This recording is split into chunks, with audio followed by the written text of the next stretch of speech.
Olá, tudo bem? Riscos do sedentarismo é tema do De Bem com Você de hoje. Um relatório da Organização Mundial da Saúde estima que o número de pessoas sedentárias chegue em 500 milhões até 2030. Preocupante demais, não é mesmo? E quem vai falar com a gente sobre os danos que uma rotina sedentária provoca na saúde é a médica do exercício e do esporte, Laís Toledo. Tudo bem, doutora Laís? Tudo bem. Primeiramente, gostaria de agradecer pela oportunidade de estar aqui, para comentar sobre esse tema tão importante que é o comportamento sedentário. Como a própria Organização Mundial da Saúde nos alertou sobre esse tema, até 2030 teremos muitos milhões de pessoas, provavelmente com doenças relacionadas com as complicações do sedentarismo. Então, acho que nada mais claro e mais justo do que a gente trazer esse tema aqui à tona, até para a gente alertar as pessoas que se enquadram nessa condição hoje, Com certeza. Doutora, para a gente começar, como eu posso classificar uma pessoa sedentária? Esse é um tema que está bastante em alta, a questão da classificação. Antigamente, a gente classificava o sedentário desde que ele não cumprisse o tempo de exercício recomendado pela OMS ou, no caso do Brasil, pelo Ministério da Saúde. Qual era esse tempo de exercício físico, Então, a gente recomenda mais ou menos em torno de 150 minutos de exercícios aeróbicos, dividido de segunda a sexta-feira, enfim, ou sábado, domingo, mas que você tente fazer pelo menos 30 minutos diariamente. Não vá lá e faça 150 de uma vez só. Então, e aí, associado ao exercício aeróbico, a gente tem uma recomendação de um exercício de força, sendo musculação, crossfit, qualquer outro exercício que você faça realmente fazendo força, usando a parte muscular. Então, essa recomendação é global, assim, para que você faça o mínimo de exercício necessário. Só que hoje, esse tema, na verdade, esse conceito, ele não está mais relacionado ao comportamento sedentário. Ele está relacionado à sua inatividade física. Então, hoje, se você não cumprir esse tempo de exercício, diz que você é inativo, da parte física, então fisicamente inativo. E o que é então o sedentário? O sedentário hoje, ele levou a gente por um tema da gente pensar sobre você ficar muito tempo sentado ou muito tempo deitado ao longo do seu dia. Entendi. Então hoje, mesmo que você, por exemplo, levante, faça 1 hora de exercício, volte para sua casa, fique na sua casa trabalhando de home office, por exemplo, e o resto do seu dia você seja sedentário, hoje você seria ativo fisicamente, mas sedentário. Então, hoje o comportamento sedentário significa o quê? Você passar pelo menos ali mais de 4 horas de uma forma sentada ou deitada, onde você gaste, a gente chama de moeda metabólica, um MET, depois posso até explicar melhor o que é isso, mas que você gaste inferior a 1,5 METs de energia, ou seja, fique em repouso, sentado ou deitado. Então, o recomendado é cumpra o seu exercício, seja fisicamente ativo e ainda, ao longo do seu dia, movimente. E continue se movimentando em casa. Muito esclarecedor. Bom, gente, e a repórter Gabi Malaguti vai contar pra gente agora a história da maquiadora Júlia Rizzi. Ela deixou o sedentarismo de lado, mudou totalmente o estilo de vida. Vamos conferir, doutora? Dá uma olhada. Oi, Gi, tudo bem? Olha, eu vim aqui numa academia, mas não é para me exercitar. Eu vim conhecer a Júlia, que perdeu 25 quilos e deixou o sedentarismo de lado. Claro, com uma alimentação saudável, balanceada e com o acompanhamento de uma nutricionista. E o CrossFit foi um aliado, né, Júlia? Foi, eu sempre falo que, na verdade, quem me encontrou foi o CrossFit. Eu sempre neguei, falava que eu não gostava, que eu nunca ia fazer. E um dia minha amiga me chamou, vamos fazer uma aula experimental. Falei, vamos, mas eu não vou fechar. Acabou que eu fechei e ela não. E quando que você percebeu que precisava virar a chave e mudar o seu estilo de vida? Então, quando eu cheguei a 95 quilos, com 1,5 m, falei, não, eu começava a olhar foto e não me identificava. Eu não me olhava no espelho daquele jeito. Mas quando eu via uma fotografia, eu falava, não, eu não posso, eu sou muito nova, eu tenho 27 anos, eu preciso ir atrás de qualidade de vida. Não é nem só pelo estético, mas é pela forma que a gente preza a nossa saúde. Então, eu subir uma escada, brincar com a minha sobrinha, então eu sempre tive essa vontade de mudar de corpo mesmo, de saúde, e eu procurei o CrossFit e a alimentação saudável. Então foi uma junção dos dois, porque só musculação ou só o CrossFit, qualquer outra atividade física é muito legal, mas se você não mudar a sua alimentação, você não vai ter resultado. Com certeza o equilíbrio é tudo, né? Não adianta de dietas malucas que não vai dar certo. E qual que é o maior desafio nesse processo todo?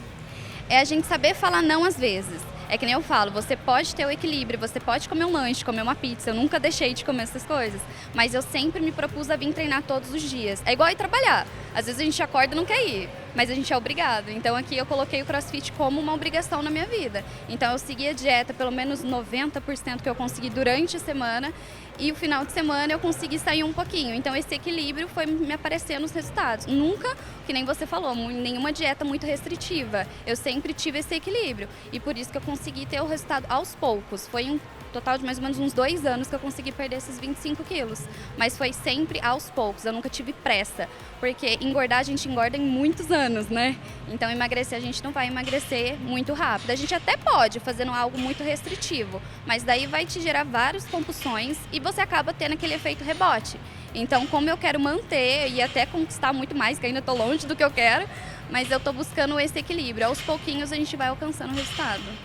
Com certeza, não existe milagre. Não. E o que você quer dizer para quem quer começar atividade física, uma alimentação saudável, deixar o sedentarismo de lado? Eu sempre fui uma pessoa que nunca comi nenhuma salada e legumes. Então, quando você vira adulta, você faz coisas que você não gosta. Então, eu comecei a introduzir na minha alimentação esses alimentos que eu sei que ia me ajudar na minha saúde. Então, assim, busca uma atividade que você gosta, busque algo que você tenha prazer. Não adianta você fechar CrossFit porque todo mundo faz, ou fechar musculação porque todo mundo faz, se é algo que você não vai ter constância. Você precisa ir sempre, você tem que ter aquela vontade. Por mais que dê preguiça, se você consegue ir, então é algo que você gosta. E a alimentação é a mesma coisa. Busque as opções mais saudáveis, que não te gere tantas frustrações, mas que você consiga consumir e ter resultado. Então é isso, né, Gi? A gente viu que não existe milagre, não é do dia para a noite e também é muita constância. Então agora eu vou deixar a Júlia treinar, não vou mais atrapalhar ela. E é isso, eu volto com você aí no estúdio. Muito obrigada, Gabi. Que história bacana, né, doutora? E antes da gente continuar aqui, eu quero agradecer também a Ana Furtado, que está junto com a gente aqui, fazendo a tradução em Libras do De Bem com Você. Doutora, assim como a Júlia, quais as dicas que você passa para quem quer deixar o sedentarismo de lado?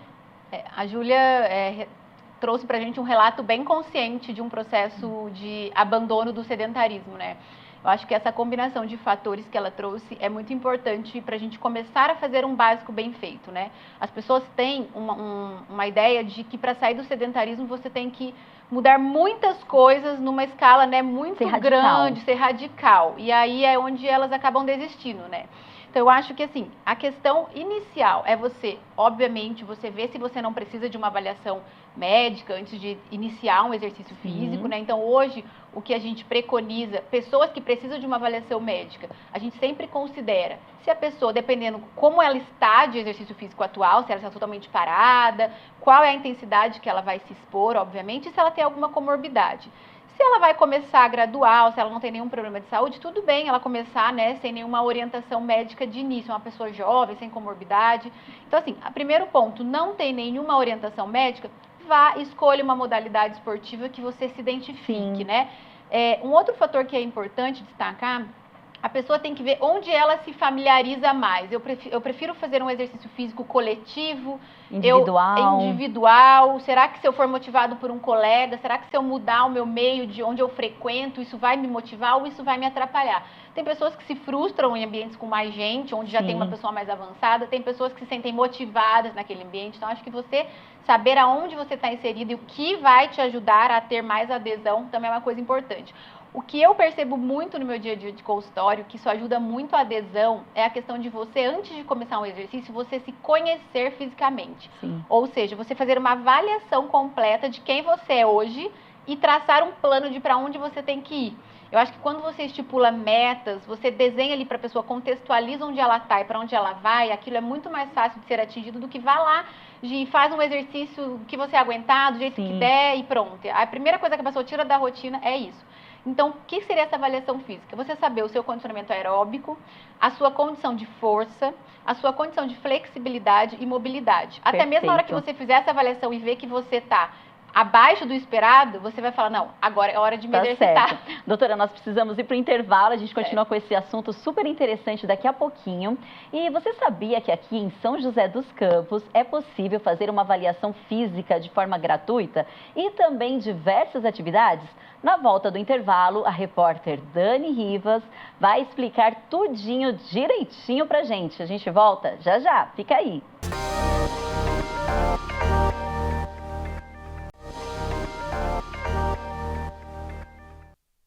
Estamos de volta. Como anda a sua rotina de atividades físicas?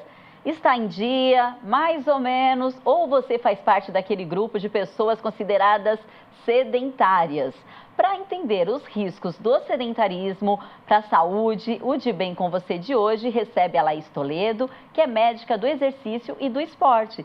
Lembrando que você também pode sugerir temas ou algum especialista para participar do nosso programa por meio do nosso Instagram, TV Câmara SJC. Nessa página você também fica por dentro de tudo o que acontece aqui na TV, as estreias dos programas, os bastidores. E lembrando também que toda a nossa programação conta com tradução em Libras. E quem está na tradução desse programa é a Ana Furtado. Eu aproveito agora também para deixar um abraço para toda a comunidade surda que acompanha o De Bem com Você. Gente, antes de continuar a conversa aqui no estúdio, a repórter Dani Rivas foi conhecer um programa que oferece avaliação física, além de diversas modalidades, tudo de forma gratuita para os moradores de São José dos Campos. Doutora, vamos conferir? Conferir. É isso mesmo, Gi. Olha só, exercício físico a gente sabe o quão ele é importante para a qualidade de vida das pessoas, né? Para melhorar o dia, tudo fica melhor. E o sedentarismo é uma coisa muito séria e que traz consequências também muito complicadas na vida das pessoas. Então, eu vou conversar agora com o Fernando Valles, que é diretor de esportes e lazer aqui da Prefeitura de São José dos Campos. Fernando, tudo bem? Muito obrigada por conversar com a gente. A boa notícia é que a Prefeitura tem vários pontos em que as pessoas podem praticar exercícios físicos de forma gratuita e, antes de tudo, é feita uma avaliação, né? Exatamente, né?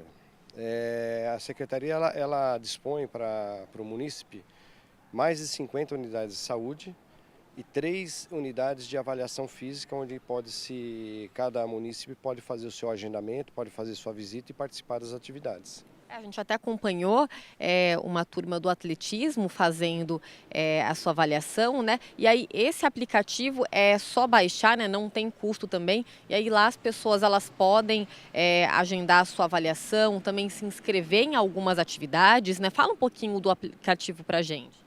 Exatamente, é gratuito, você pega na Play Store, né? Tanto para Android quanto o iOS. É um aplicativo onde você tem ali todo o cardápio das atividades que a gente oferece no município. E ali é muito simples o uso dele. E ali você pode marcar tanto o seu agendamento para avaliação física, quanto escolher a atividade que você quer fazer, né? Naquele momento você recebe uma pré-inscrição e após a gente entra em contato através de e-mail, confirmando a sua vaga, tanto para avaliação física quanto para as atividades esportivas e comunitárias. O Atleta Cidadão tem vários centros poliesportivos, né, que tem várias atividades e também nas academias ao ar livre. Tem algumas em que há monitor. Como que o pessoal de casa também pode fazer essa conferência? No próprio aplicativo, no próprio site da Prefeitura? Nós temos a academia ao ar livre, você pode chegar, é uma demanda livre. Algumas academias nossas, por volta de 80 academias, nós temos o profissional, com dias e horários específicos, tanto no período da manhã quanto no período de final de tarde para a noite. Nas unidades esportivas, elas funcionam o dia inteiro, né? E aí eles podem escolher à vontade esse tipo de atividade. Então, né, só no site tem os locais que tem os professores tudo certinho. Sim, as nossas atividades estão bastante capilarizadas no município, né? E no site ele vai te mostrar por região, pelo bairro que você mora. O aplicativo também tem essa possibilidade. Aquele centro esportivo mais perto da sua casa, você pode fazer ali uma inscrição. São 44 modalidades esportivas, então você tem para todo mundo, né? Desde a criança a partir dos 3, 4 anos até o idoso.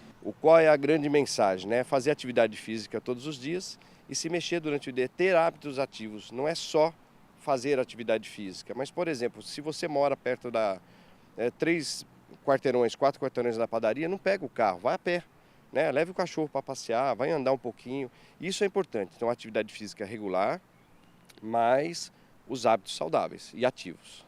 Pequenas atitudes que fazem toda a diferença, né? Muito obrigada. E pessoal, o aplicativo é o São José Viva, e aí vale a gente reforçar que você pode fazer um agendamento para alguma atividade física, para alguma avaliação, tanto para você também, quanto para terceiros, para os seus pais, avós, para os seus filhos também.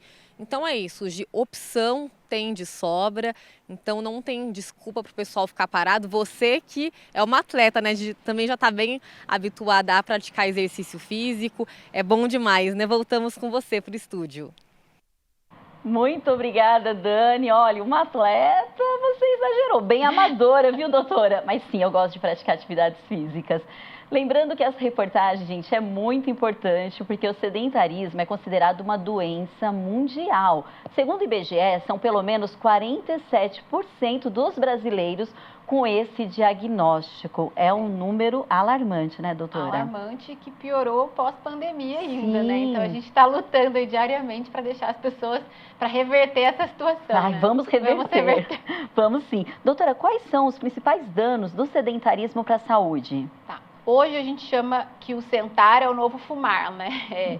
Porque ele traz inúmeros problemas para a nossa saúde. O principal dele é a questão de doenças cardiovasculares e metabólicas, né? Bem conhecidas como diabetes, dislipidemia, que é o colesterol alto, e as questões vasculares, por exemplo, o infarto, o AVC. Então, essa é a questão que mais assusta, né? E que realmente oferece um risco, obviamente, de vida. Fora isso, a gente tem outras complicações no sentido de, por exemplo, doenças que comprometem a saúde mental. Então, o sedentarismo também aumenta a chance de depressão, ansiedade. E, por último, que eu acho que não dá para deixar de falar também, é a questão de te limitar para desenvolver coisas relacionadas à sua capacidade funcional. Então, quanto mais sedentário, maior a chance de, ao longo da sua vida, você ser uma pessoa limitada fisicamente e não poder ter independência. Então, isso é um risco também bem grave do sedentarismo. É melhor começar a praticar alguma atividade agora, pensando aí no futuro, né? Envelhecer com qualidade. Exatamente. E se tem uma coisa também que ajuda aí nessa questão, quando o assunto é sedentarismo, são as telas. Computadores, videogames, principalmente crianças, adolescentes. Quais dicas que a gente pode passar para os pais, né, os familiares, para reverter essa situação? Exato. Os adolescentes, o primeiro ponto dos adolescentes é a gente tentar identificar uma atividade física um exercício físico que eles gostem. Um outro cuidado que os pais devem ter é a questão de não inserir o filho em muitas atividades, colocar um monte de exercício físico concomitante. Isso pode trazer um trauma para a criança. Então, vai com calma, coloque em uma atividade, veja como ele responde. A questão de você ser exemplo para o seu filho também é muito importante. Então, às vezes você fala uma coisa, cobra, mas ele vê ali, assiste os pais totalmente sedentários, sem estar inserido em um contexto mais físico, mais prático. Então, ser exemplo. Ajudar o seu filho a identificar uma modalidade que ele goste e, obviamente, estabelecer também regras ou tempos de tela. E aí pode até haver uma negociação em relação a exercícios e tempo de tela também. Isso é uma coisa importante. E aí, obviamente, dependendo da fase, da idade da criança, existem exercícios físicos recomendados para aquela fase. Sim, específicos para cada idade. Exato, para que a criança não se frustre também. Então, não adianta, às vezes, você esperar que uma criança numa certa faixa etária vai ter um certo nível de força, sendo que naquela faixa etária o que ela tem a desenvolver é uma questão de habilidade. Não adianta você exigir uma habilidade se naquele momento é um condicionamento aeróbico. Então, também você ajudar ela, pedir uma orientação médica sobre qual é a capacitação física daquele momento, ajuda ela a se desenvolver mais, ter mais sucesso naquela atividade e se frustrar, não querer parar, né? Tá certo. E a alimentação também faz parte, né? Uma alimentação saudável. Os dois caminham juntos. Com certeza. Num processo assim, né, de mudança de hábito e até mesmo de emagrecimento, a alimentação contribui muito com a questão de adesões a bons hábitos de vida. Então, você cuidar não é nem dietas restritivas, tire alimento de forma radical. O negócio é você ter uma vida em equilíbrio. Sim. A maior parte do tempo a gente tem que estar fazendo uma dieta mais equilibrada, com alimentos mais saudáveis, alimentos naturais, evitar ultraprocessados, principalmente para as crianças, né? A gente adulto também tem essas recaídas, mas as crianças é muito mais atrativo para elas. E aí tentar sempre, aos pouquinhos, inserir porções de frutas, né, micronutrientes, legumes, verduras e colocar várias refeições ao longo do dia, isso é bem importante. Tá certo, doutora. E muitas pessoas começam a atividade física para eliminar alguns quilinhos. De uma maneira bem rápida, que o nosso segundo bloco já está acabando. Quais são os exercícios amigos da dieta? Aqueles que dá para ajudar aí nessa questão. Ó, para ser bem resumido assim, o exercício aeróbico a curto prazo, para queima calórica imediata, ele é o mais recomendado. Aqueles que transpiram mesmo. Aqueles que transpiram. Pode, se você tiver pouco tempo, um HIIT, um sprint, um tiro na esteira, um exercício de bike, que seja uma aula de spinning. Agora, a longo prazo, o exercício de força entra como um grande aliado, porque é ele que vai fazer você ganhar musculatura, manter um metabolismo mais acelerado e deixar essa perda de peso mais estável, fazer a manutenção dela. Então, eles são dois grandes aliados que têm que ser complementares. É verdade. Não dá para escolher um ou outro, né? Não. O importante é inserir os dois. Bom, gente, inserir atividades físicas na rotina diária é uma prática benéfica para pessoas de todas as idades. Mas será que os idosos precisam de recomendações aí diferenciadas? De repente, na hora do exercício físico, um cuidado a mais. A gente descobre isso na volta do intervalo. A gente volta já.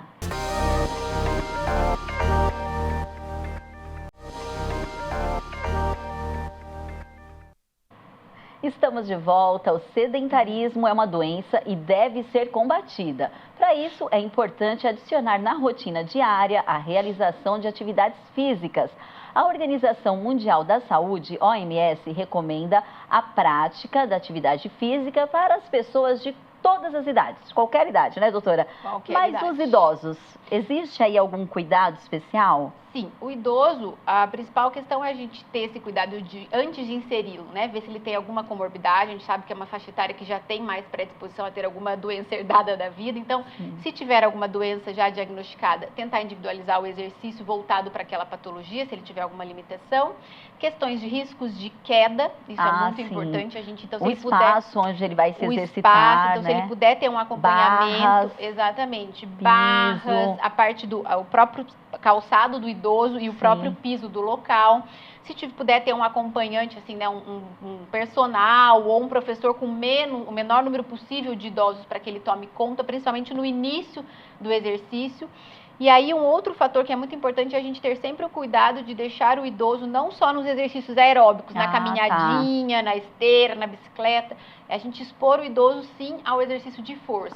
Porque nessa faixa etária a gente tem uma preocupação muito importante com a sarcopenia, que é a perda de massa muscular ao longo ali do envelhecimento. Entendi. E é então a musculação é recomendada. Exatamente, então o exercício de força é muito bem recomendado. E uma coisa muito importante para o idoso é saiba a intensidade desses exercícios, para que ele não tenha nenhum lesão, dano né? daquele exercício. Exatamente. Nenhuma lesão músculo-esquelética, nem um comprometimento cardiovascular. Doutora, e um atleta amador que gostaria de começar alguma modalidade, é importante procurar um médico do esporte? É importante sim, porque lá dentro do consultório do médico do esporte, a gente avalia 4 principais itens antes de inserir qualquer pessoa no exercício ou de melhorar a performance de quem já pratica.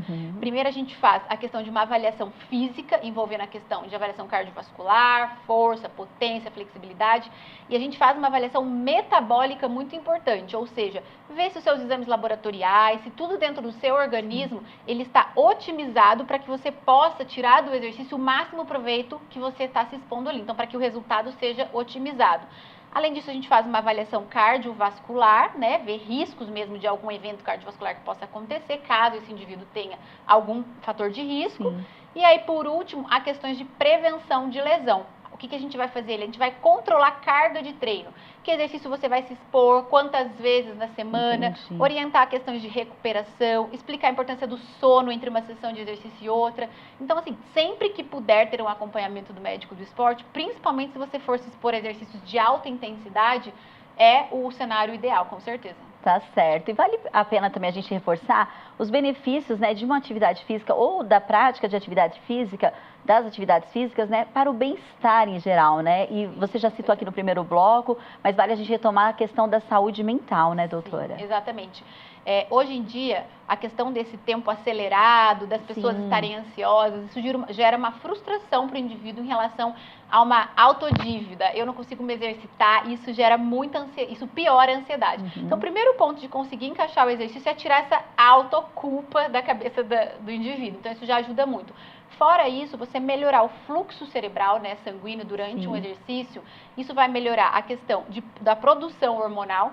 Então, todos os medicamentos antidepressivos, ansiolíticos, que aumentam o acúmulo de neurotransmissor dentro do cérebro, o exercício tem essa capacidade de aumentar esses níveis de hormônios e neurotransmissores. E, por último, ele melhora muito essa questão de parte cognitiva e a sensação de autocuidado, de autossegurança, de autoeficiência, né? Então, quem não gosta de estar com a autoestima em dia? Então, além de todos os apelos do que a gente lê na literatura, de ser um tratamento, melhora todos esses fatores paralelos. Bom, os benefícios são inúmeros. Com certeza. Gente, no programa de hoje ficou evidente que a prática regular de atividades físicas oferece inúmeros benefícios para a saúde física, mental e o bem-estar. E eu espero de verdade que, se você ainda faz parte do grupo de sedentários, que depois de assistir esse programa, comece pelo menos aí com uma caminhadinha, não é, doutora? Exatamente. Tem que progredir, mas o início sempre, sair do sedentarismo já é importante. Começa com a caminhada. Obrigada, Ana Furtado, pela tradução em Libras em todo o programa, né, em tempo real. Um abraço para toda a comunidade surda, que a Ana já me contou que assiste o nosso programa. Doutora Laís, muito obrigada. Foi ótima a sua participação. Obrigada, Gi, pelo convite, né, e pelo compartilhamento de informações aqui e pela oportunidade que a gente trouxe aqui hoje de poder contribuir com as pessoas que estão nos assistindo também. Vamos convidar mais vezes. O De Bem com Você de hoje fica por aqui. Acompanhe a gente por meio das nossas redes sociais. Até a próxima!